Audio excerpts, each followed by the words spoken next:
If you're new to our channel, we'd love to have you join our little community. Just hit that subscribe button and turn on those notifications. We promise it will be worth your while. Getting old is a pain in the arse, literally in the case of Paul Sedgwick. He and his wife, Mary, had, over the years, built up a very successful small property development company. He had started out on leaving school as an odd job man and had gradually grown his business, first into designing patios and garden rooms, then to full-blown extensions, and finally, once he had accumulated a bit of capital, new builds on small pockets of land he managed to find. As the business grew, Mary started to undertake the administrative side, finding potential new projects and managing the books. Neither Paul nor Mary was a particularly greedy person, and so they never sought to overreach themselves. They were content to remain a highly respected family firm. Unfortunately, they never had children, and therefore, when, in their mid-50s, a larger firm offered to buy them out, they passed on their business with few regrets, excited by the prospect, for the first time in their lives, of having some time to enjoy themselves. Retirement, with a healthy nest egg, looked rosy. And so it proved for Mary. At age 60, she looked at least 10 years younger than her calendar age. She had retained her figure, and whilst she had inevitably gone up a dress size or so since her glory days, remained a stylish dresser who attracted admiring glances from men of a certain age. Paul, on the other hand, encountered one problem after another once he had stopped working. Years of toiling in all weathers, lifting and carrying, often working very long hours, had sapped his health. First, he gave out, and he had to abandon the plans he had for taking up golf. Then arthritis attacked his knees and hips. Before long, he was stooped and bent, shuffling around as he walked. By the time he reached 60, he looked at least 10 years older than he was. In fact, he and Mary were of the same age, but he looked about 70, whilst she looked 50, if that. Whilst Paul had had to give up golf and most of the other active pastimes he loved, Mary had continued to enjoy these sports and was a full and active member of the local golf club, tennis club, and had also taken up bridge. Her life was full and exciting, whilst Paul's was increasingly becoming housebound. The difference in their appearance became very apparent to the couple when they received prints of the photos they had taken to mark their ruby wedding anniversary. "I look old enough to be your father, not your husband," grumbled Paul. "You would be better off without me." "Don't be silly," replied Mary. "I love you too much to want to be rid of you just yet, but I do agree we need to think seriously about whether we can do anything about improving your health and appearance." Nothing more was said for a few days, and then one evening, Mary handed Paul a brochure she had been reading. "I have been doing some research into age-related degenerative conditions," she announced, "and I have come across this clinic." The clinic in question advertised itself specializing in health in retirement. "I think you should make an appointment and go and talk to them," advised Mary. "I have looked up some of their previous clients who have given testimonials on the web, and it does seem as though they have had some pretty spectacular results. You have nothing to lose by going to talk to them." Paul had to agree with Mary and rang to make an appointment. A few days later, he shuffled his way into the waiting room at the clinic and told the receptionist that he had an appointment with Alice Jones. "Dr. Jones will be with you shortly," said the receptionist with a smile. "Please take a seat." Paul collapsed into a chair and had to struggle to get to his feet when, a few minutes later, an attractive blonde lady came over and introduced herself as Dr. Alice Jones. She led him into her consulting room and sat him down. "I can see already that you are in need of help," Alice started. "Why don't you tell me about yourself and the type of symptoms you are experiencing?" Paul spent the next 20 minutes or so outlining the difficulties he was having with mobility and explaining how his lifestyle over the previous 40 years had contributed to the problems he was now experiencing. "Well, the good news is that your situation is not unique," smiled Alice when he had finished. "We have had a number of clients come to us with similar issues, and we have a good success rate of improving their quality of life. I think the next thing will be to give you a full examination. I should tell you that, as a clinic specializing in your type of condition, we have a wide range of medical and therapeutic skills at our disposal. Alice took Paul through to another room and introduced him to a nurse, Jenny, who would be carrying out the basic routine tests. For the next half hour, Paul submitted himself to a battery of tests: weight, height, blood and urine samples, lung capacity. He had never had such a thorough going over. Jenny then escorted him to another room where Sally, a physiotherapist, put him through a series of exercises and manipulations. When all the testing was complete, Paul put his clothes back on and returned to the waiting room where he was given a cup of coffee and told that his results would be ready in about half an hour. True to their word, barely half an hour had passed before Paul found himself being ushered back into Alice's office. "I think we can help you," was her opening, welcome remark. "Your general health is better than average for a man of your age, but you do have a very weak back and the onset of early arthritis in both your knees and hips. However, the major part of your problem, and the source of most of your pain, is that, in trying to compensate for problems in your back, knees, and hips, your body has become distorted and your muscle mass is very much out of balance. I am going to prescribe a number of physiotherapy sessions with Sally to get your body back in alignment. You are also somewhat overweight, and the loss of a few pounds would ease the strain on your joints. We have an appropriate dietary recommendation for you that I want you to start immediately." Paul thanked Dr. Jones profusely and made an appointment to see the physiotherapist the following day. He returned home in a state of some excitement to tell Mary the good news that the clinic was going to be able to help him. Mary was thrilled at the news and offered to take control of their menu planning immediately. She said she would be more than happy to share Paul's diet with him, as it wouldn't hurt her to lose a pound or two. The next day, Paul returned to the clinic for his appointment with Sally. She had him lie on her couch whilst she manipulated the muscles either side of his spine and applied some ultrasound treatment. Before he dressed, she handed him an exercise sheet and went through the various exercises with him until she was satisfied he could do them properly. Promising to do his exercises every day, Paul left and went home. In his absence, Mary had prepared lunch. It wasn't what he was used to, and he pulled a sour face. "You can stop that," said Mary. "If a diet is going to help improve your mobility, a little abstinence now will more than pay off in the future." Paul had to agree with her and sat down to his meager salad. The next few weeks became a familiar pattern. Every Wednesday, Paul visited the clinic for a session with Sally, and morning and evening he scrupulously went through his exercise regimen. The diet was working also. Although he did not enjoy the restriction as to what he could eat and drink, Paul had to admit he was feeling better as the pounds fell away. Unfortunately, although feeling quite a bit better in himself, Paul's posture wasn't really improving. One day, after he had been attending the clinic for about 6 weeks, Alice asked to see him after his session with Sally. She explained that it was going to take quite a long time to restore the balance in his musculature through exercise, but that there were a couple of shortcuts which could help move things forward. "These techniques are a bit unorthodox," Alice explained, "and you might be too embarrassed to try them. However, I can promise you that they have worked for other clients of ours." "I'm ready to try anything," blurted out Paul. "I really want to get mobile again, and as soon as possible." "Very well," smiled Alice. "Here's what I want you to do. We need to stop your back from arching so much, and to that end I want you to start wearing either a corset or a high-waisted girdle." This caused Paul to blink. "And then," continued Alice, "we need to adjust the way you walk. This will require you to wear high-heeled shoes for much of the time." "Are you serious?" inquired Paul. "What you are describing sounds as though you want me to start wearing certain ladies' garments." "Exactly so," responded Alice. "Female clothing is designed to help a woman make the best of her figure and posture in a way that men's isn't. I can promise you that this change will have a definite beneficial effect on your mobility, but I did warn you that you might be too embarrassed to try it." No, stammered Paul. "I'll do it. It is just that it comes as a bit of a shock, that's all."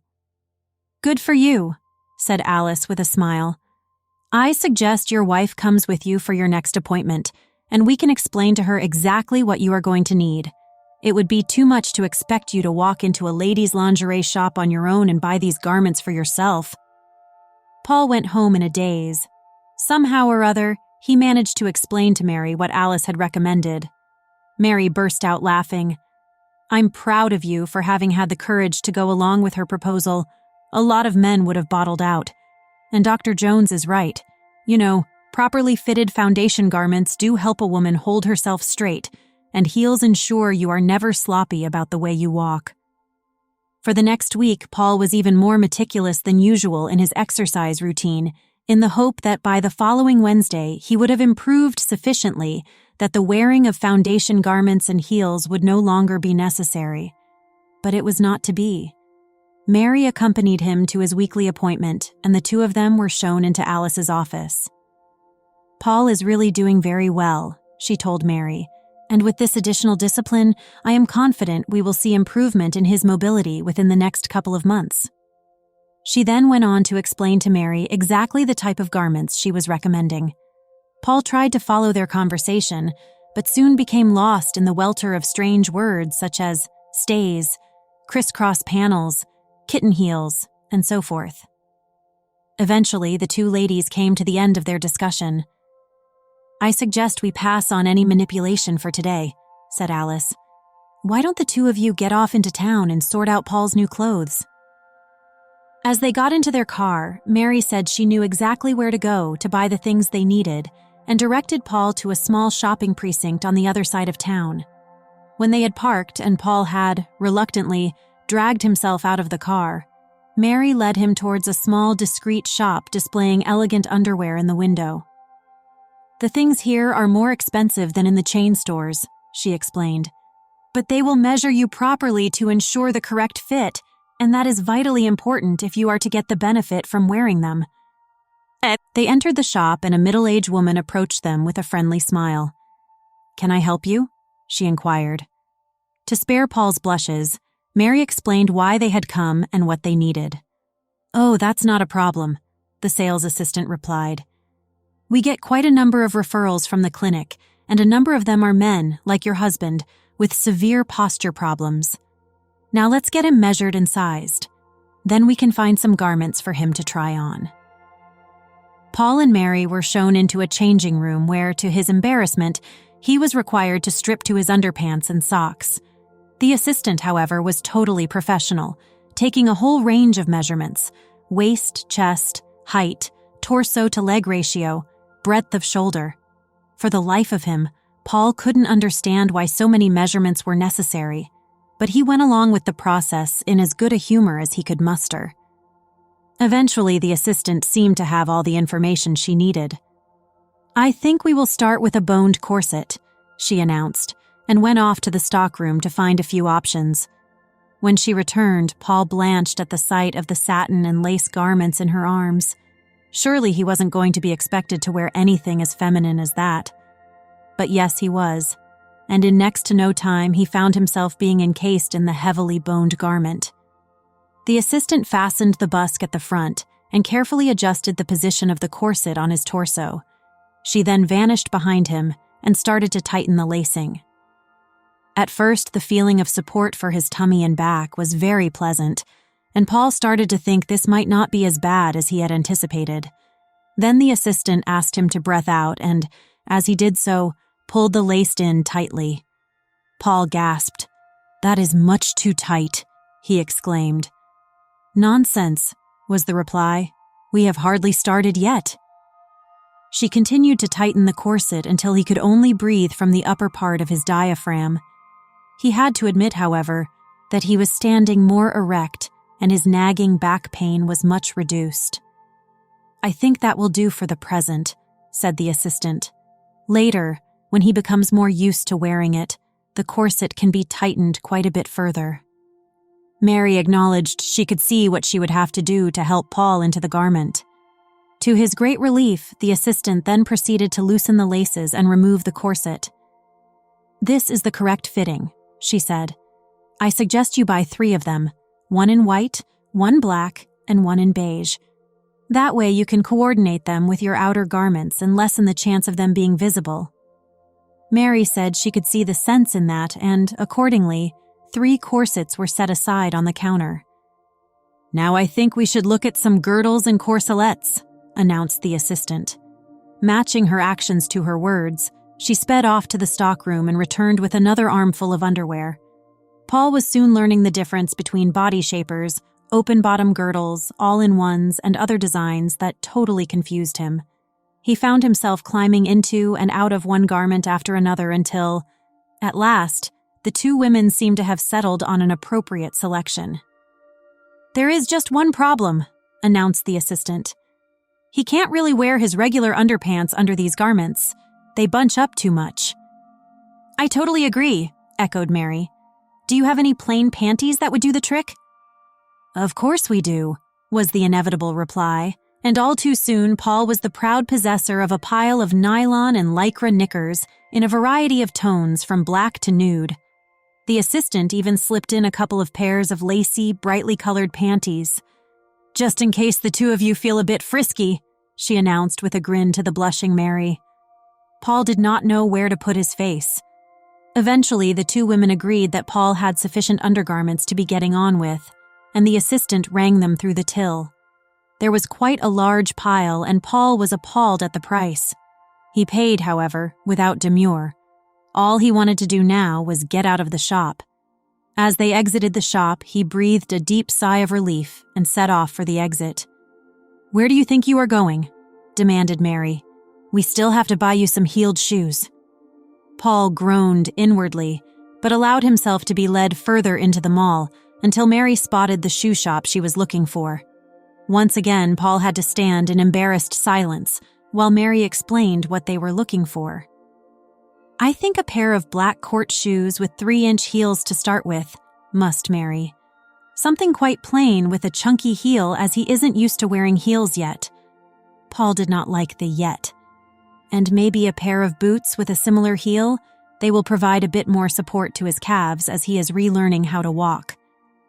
The assistant hurried away and returned with a number of shoe boxes. Paul had to remove his shoes and socks and slip on a nylon stocking in order to try on the shoes. The first time he tried to stand, he thought he was going to break his ankle, but after a few tottering passes up and down the store, he started to find some equilibrium. He was made to try on several pairs of shoes before Mary declared herself satisfied. At the last minute, she added a pair of ivory-colored mules to the pile. "For the evenings when we don't want you wearing outdoor shoes upstairs," she announced. Paul blanched. He hadn't envisaged having to wear heels outside the house. At long last, Paul and Mary headed home. Paul felt exhausted by all he had experienced during the shopping trip. He just hoped it would be worth it, and that the wearing of these embarrassing clothes would help him regain a proper posture. No sooner had the 2 of them got indoors, but Mary turned to Paul. "Now go upstairs and change into a set of your new underclothes," she instructed. "You are going to need to wear them at every possible opportunity in order to gain the benefit of adjusting your posture alignment. As this will be your first time wearing them, I suggest you start with one of the high-waist girdles. A corset might be too uncomfortable for sitting around the house this evening." Paul went upstairs and took a white girdle out of its wrapping. Looking at it closely for the first time, it seemed a formidable garment. Reluctantly, he divested himself of his clothes and stepped into the girdle. Fortunately, he remembered just in time that he couldn't wear his regular underpants, so he quickly stepped out of it again and opened a packet of panties. He deliberately chose the plainest pair he could find, but still, as he pulled them up, he found he had to carefully tuck his member back between his legs in order to make them fit. It all felt a bit bunched up down there, but he reckoned he could experiment with finding the most comfortable arrangement when he had a bit more time. With the panties in place, he, once again, stepped into the girdle. It proved harder than he would have anticipated to pull it into place, and even when he had got correctly aligned, the hooks, eyes, and zips took a lot of work. Eventually, after a bit of a struggle, everything seemed to be in place. As Paul relaxed, he noticed immediately that the ache in his back was much reduced and that he was standing up straighter. "Maybe this is going to work after all," he thought. "If so, it will be worth the expense and embarrassment." He then sat down to put on his new court shoes. As they were brand new and hadn't been worn outside, he didn't think Mary would complain about his wearing them indoors on this occasion. As he sat, his girdle started to ride up at the front in an uncomfortable way. He also discovered that his feet would not slide into the shoes easily. He tried again with his socks on, but this was worse. His feet were now too large to fit into the shoe at all. He called down to Mary for help. As she entered their bedroom, she smiled quietly to herself to see how Paul was struggling. "You can't wear those shoes with ordinary socks," she announced. "You are going to have to wear a nylon pair." She went to fetch a pair of knee-highs from her bureau, but Paul interrupted her. "I've also got this problem with the bottom of the girdle," he grumbled. "It won't stay in place." "In that case," Mary replied, "we will try something else which should solve both problems at once." She handed him a pair of regular nylon stockings. "Put these on and fasten the welts to the suspender clips on your girdle," she instructed. "The tension will keep your girdle in place, and the nylon will enable you to fit into your shoes." Mary demonstrated to Paul how to roll the stocking into a donut shape and slip it over his toes before rolling it up his leg. With a bit of effort, Paul managed to fasten the front clips. After all, he had unfastened enough when making out with girlfriends in his youth, but failed totally with the ones at the rear. Eventually, Mary took pity on him and helped him get his stocking taut and correctly adjusted. Paul now found his shoes slipped on easily and, with care, rose to his feet and took a few tentative steps across the room. Mary was pleased with the way Paul was prepared to make an effort with his new clothing and praised him for the way he was managing to walk in his unaccustomed heels. In a few minutes, Paul was happily and confidently striding around the room, inordinately proud of his new achievement. Mary sat looking at him with a quizzical look on her face. "You actually have very good legs," she missed, "and wearing the heels, your calves and ankles make a lovely line. It's just a shame about all the hair. However, if you're game, I think we can do something about that tomorrow. For now, just put on your pajamas and dressing gown and come downstairs." Paul did so, and soon the two of them were sitting in the lounge sharing a bottle of wine, as they did most evenings. Mary was amazed at how easily Paul seemed to be adapting to the new clothing. It was a bit incongruous to see his heeled feet emerging from the legs of his PJs, and a naughty thought entered her mind. "I wonder how he would look in a pretty nightdress and robe," she thought, and filed the idea away for future consideration. When it came time for bed, Mary helped Paul divest himself of his unfamiliar clothes, and they curled up together under the covers. "You know," said Paul, "I think this might just work. This is the least pain I have had at bedtime since I can't remember when." "Well done, dear," sighed Mary, leaning across and kissing him. "Keep up the good work, and hopefully we can bring you back from the brink and get you moving more easily again. It would be lovely if you could join me in some of my activities. After all, that is what we had planned for our retirement, and it had been a great sadness to me that you haven't been able to join in." "I will try," promised Paul. "If willpower and commitment can make it happen, I'll wear these female clothes with pleasure." The next morning, Mary woke before Paul, and slipping quietly out of bed, went and found an aerosol of Nair in the bathroom. When Paul awoke, she showed it to him. "If you are going to wear nylons regularly, you will find them much more comfortable if you remove the hair from your legs." Paul was initially a bit reluctant, but Mary pleaded and persuaded, and eventually he gave in. Clapping her hands with excitement, she led him into the bathroom and helped Paul apply the cream over all his legs. He was a bit surprised when Mary continued the application above the stocking line and over his bum, balls, and lower belly. However, he assumed she knew what she was doing and said nothing. "Now leave it on for a few minutes," instructed Mary. "When you start to feel your legs get hot, get in the shower and make sure you wash the cream off thoroughly." Paul did as he was told and watched with amazement as the hair fell from his legs into the trap of the shower. So much hair came off that he had to clean the trap afterwards to avoid it becoming blocked. Mary was delighted with the newly clean Paul and assisted him in rubbing in a moisturizer to soothe his skin. She then handed him a clean pair of panties and laced him into one of the new corsets. "This will hold you more upright than the girdle," she announced. "Wear it today and you can change into the girdle for the evening. As the corset doesn't have its own clips for stockings, you can either wear a separate suspender belt or try pantyhose. I suggest the latter as we haven't bought a belt in your size and I'm not sure any of mine will fit." Paul agreed to Mary's suggestion and was then introduced to the contortions required to put on a pair of pantyhose. Eventually, he was properly clad from the waist down and had to admit the hose felt wonderful over his newly hairless legs. Secretly, he rather liked the way his legs looked, wearing the sheer, dark brown hose. He pulled a casual shirt over his head and selected a pair of corduroy trousers from his wardrobe.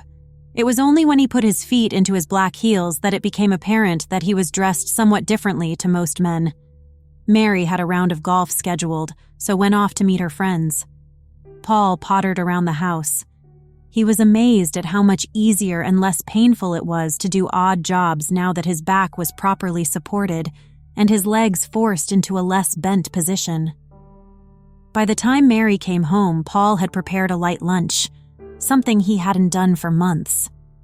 Mary was secretly delighted to notice that the signs of constant pain she had seen in his eyes had almost disappeared. The next few days continued in a similar vein. Mary would go off to her various activities with friends, whilst Paul did odd jobs around the house. As he became more accustomed to wearing feminine undergarments and the pain in his back and legs lessened, Paul found he had more energy than previously and started looking around for other jobs to do so as to use his time productively. Before long, he had virtually taken over Mary's role as housekeeper. He cleaned the house, did the laundry, cooked meals, all whilst wearing his corsets and heels. The only thing he asked Mary to do was the shopping. He didn't want to take any risks of his unconventional attire being discovered.